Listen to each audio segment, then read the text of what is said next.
Praise the Lord. அருமையான நல்ல நாளுக்காக கர்த்தரை நான் துதிக்கிறேன். உங்களுக்கும் எனக்குமா இந்த நாளில் பேசியிருக்கிற ஒரு வார்த்தை எரேமியா 29:11 நீங்கள் எதிர்பார்க்கும் முடிவை உங்களுக்கு கொடுக்கும்படிக்கு நான் உங்கள் பேரில் நினைத்திருக்கிற ஒரு நினைவுகளை அறிவேன் என்று கர்த்தர் சொல்கிறார். அவைகள் தீமைக்கல்ல, சமாதானத்துக்கு ஏதுவான நினைவுகளே. கர்த்தர் இந்த நாளில் இந்த வசனத்தை ரொம்ப மிகுவாய் பேசியிருக்கிற காரணம் என்னென்னா, முதலாவது நம்முடைய வாழ்க்கையில் எந்த காரியத்திலலாம் ஒரு முடிவு வரணும் அப்படின்னா, நமக்கு கொடுத்ததான வியாதி ஒரு முடிவுக்குள்ளே வரணும். நமக்குள்ளே இருக்கிற சமாதான குறைச்சல் பற்றாக்குறைவுகள் முடிவுக்குள்ளே வரணும். நம்முடைய ஆசீர்வாதத்தை தடை பண்ணுகிற காரியங்கள் அது முடிவுக்கு வரணும். அது மாத்திரமல்ல, நன்மைகளில் குடும்பங்களில் நன்மையை பார்த்தே ரொம்ப வருஷம் ஆயிடுச்சு அப்படின்னு சொல்கிற மாதிரி இருக்குதுன்னா, இந்த மெட்டீரியலிஸ்டிக்காக பண நடமாற்றன்ற ஒரு காரியம் பூமியில் வாழ்கிற வரைக்கும் கண்டிப்பாக அவசியமான ஒரு விஷயம். அதில் இந்த நாளில் கர்த்தர் உங்களுக்கு அந்த தடையை உடைத்து மாத்திரமல்ல, கர்த்தர் உங்களுக்கு அதிலிருந்து ஒரு முடிவை தர வல்லவராக இருக்கிறார். அவர் எப்படி அழைக்கப்படுறாருன்னா, ஆதியும் அந்தமுமாய் துவக்கவும் முடிக்கிறவருமாய் இருக்கிறார்னு சொல்லி வசனம் சொல்லுகிறது.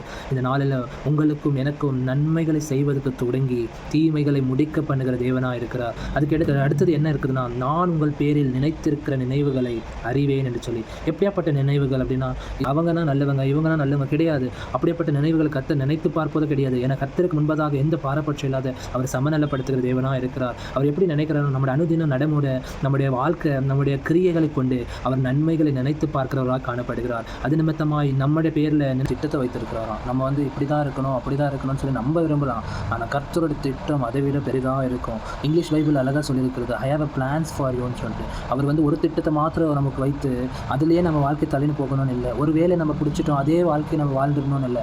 கர்த்தர் நமக்கு புதுமையான காரியங்களை ஒவ்வொரு நாளும் நமக்கு போஷித்து நடத்தி பராமரித்து கூட இருக்கிற நல்ல தேவனாக இருக்கிறார். அதுமாய் நம்முடைய பேரில் நினைத்து பார்க்கக்கூடிய நினைவுகளை கர்த்தர் சொல்லுகிறதா இருக்கிறது. மூணாவதாக, அவைகள் தீமைக்கல்ல, சமாதானத்துக்கு ஏதுவான நினைவுகளேன்னு சொல்லி வசனம் இருக்கிறது. நம்முடைய காரியங்கள் எந்த அளவில் சீக்கிரமாக எழும்புச்சோ அதே அளவில் சடுதியில் கர்த்தர் மாற்றத்தை கொடுக்க தேவன் வல்லவராக இருக்கிறார்.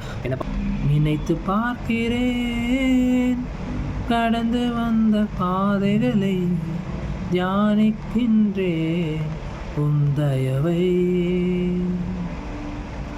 திரும்பி பார்க்கிறேன் துவங்கின காலங்களை, புரிந்து கொள்கிறேன் உம் அன்பை. துவங்கினேன் ஒன்றும் இல்லாமல், திருப்தியாய் என்னை நிறைத்தீர். துவங்கினேன் ஒன்றும் இல்லாமல், திருப்தியாய் என்னை நிறைத்தீர்.